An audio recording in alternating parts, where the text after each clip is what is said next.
दिल्ली के जहांगीरपुर इलाके से एक बेहद सनसनीखेज और दिल दहला देने वाली वारदात सामने आई है, जहां एक युवक को कथित तौर पर उसकी पत्नी और सास ने जिंदा जलाकर मार डाला। मरने से पहले युवक ने पुलिस के सामने अपनी पत्नी, सास और कुछ अन्य लोगों पर गंभीर आरोप लगाए। फिलहाल पुलिस ने मां बेटी को हिरासत में लेकर जांच शुरू कर दी है। उत्तर पश्चिमी दिल्ली के जहांगीरपुरी थाना क्षेत्र में उस वक्त हड़कंप मच गया जब एक युवक आग की लपटों में घिरा हुआ सीढ़ियों से नीचे उतरता दिखाई दिया। प्रत्यक्षदर्शियों के मुताबिक युवक पूरी तरह झुलस चुका था और कुछ ही देर बाद उसने दम तोड़ दिया। मकान मालिक के अनुसार रात करीब 8:30 बजे उन्हें आग लगने की जानकारी मिली। शुरुआत में उन्हें लगा कि कहीं शॉर्ट सर्किट हुआ है, लेकिन जब लोग उनके घर के बाहर जमा हुए तो पता चला कि आग घर के अंदर लगी है। रात को 8:30-9 बजे ना आग लगने की आवाज आई, तो मैं मेरे हस्बैंड, मेरी मदर इन लॉ हम घर में थे, तो हमें लगा कि कहीं बाहर आग लगी है, कोई शॉर्ट सर्किट हुआ है। उसके बाद जब लोग इकट्ठे हुए हमारे दरवाजे पे, उन्होंने बोला कि आपके यहाँ आग लगी है। तो हमने जैसे हम बाहर निकल के देखने लगे तो वो लड़का जलते हुए नीचे आ रहा था।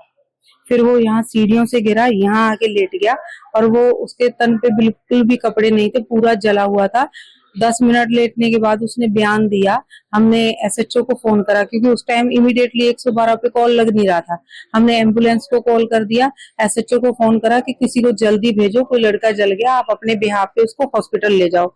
तो थाने से एक आदमी आया, उन्होंने उनका बयान भी रिकॉर्ड करा फोन पे। उसने बोला कि मेरे को मेरी सास ने और मेरी बीवी ने जलाया, 2-3 लोग और बुला रखे थे। उसके अपने बयान के अकॉर्डिंग कि इसका 2 लड़कों से अफेयर है या कुछ भी ऐसी उसने बातें कही। और उसके बाद फिर पूरी गली इकट्ठी हुई, हमने एम्बुलेंस बुलाई, हमने इन लोगों को, जो इनकी फैमिली थी, उनको आवाजें दी कि आप लोग नीचे आओ, क्योंकि हमें पता नहीं था वो कौन है। उसने खुद ही बताया कि मैं ऊपर वालों का सन इन लॉ। तो वो नीचे नहीं आए, उन्होंने बोला कि हम नहीं आएंगे, जलने दो। उसके बाद पूरी गली ने कभी किसी ने आवाज लगाई, किसी ने लगाई कि तुम्हारा रिलेटिव है, तुम तो आखिर देखोगे आके, हम तो जो देख रहे हैं। कोई नहीं आया। पुलिस आई, पुलिस ने उसका बयान लिया, उसको एम्बुलेंस में लेके गए। बाद में पता चला कि उसकी डेथ हो गई। मामला कितने बजे का है? 8-9, 8:30-9 बजे का है। और उसके बाद अब सुबह आके उनके जो इन-लॉज की फैमिली है, वो गली वालों को गले पड़ रही है कि तुम ऐसे कैसे बोल रहे हो। हमें तो देखो, जो मरता हुआ आदमी आगे बयान दे रहा है हमारे लेट के, हम तो उसी बात को सच मानेंगे ना। कोई आदमी जलता हुआ हमें ये कहेगा कि उन्होंने मुझे मारा है, तो हम तो ये कहेंगे जी आपके उन्होंने जला दिया, आप जाके देखो हॉस्पिटल में या थाने में क्या हुआ है।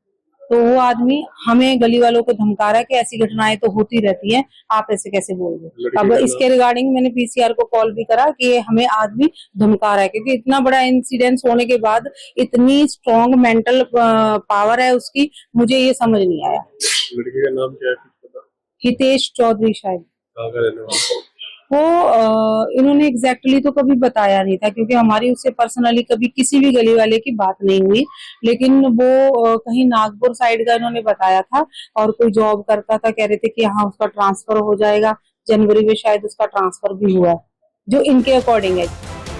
मौके पर मौजूद लोगों ने तुरंत पुलिस और एम्बुलेंस को सूचना दी। बताया जा रहा है कि युवक ने मरने से पहले पुलिस को दिए बयान में अपनी पत्नी और सास पर आग लगाने का आरोप लगाया।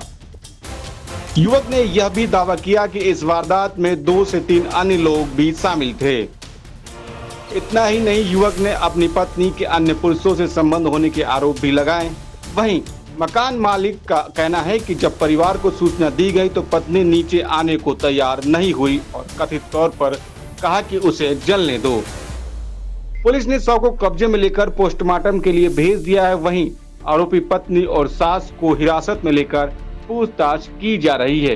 पुलिस हर एंगल से मामले की जांच में जुटी है। Now the time Punjab Kesari के लिए दिल्ली से अजीत सिंह की रिपोर्ट।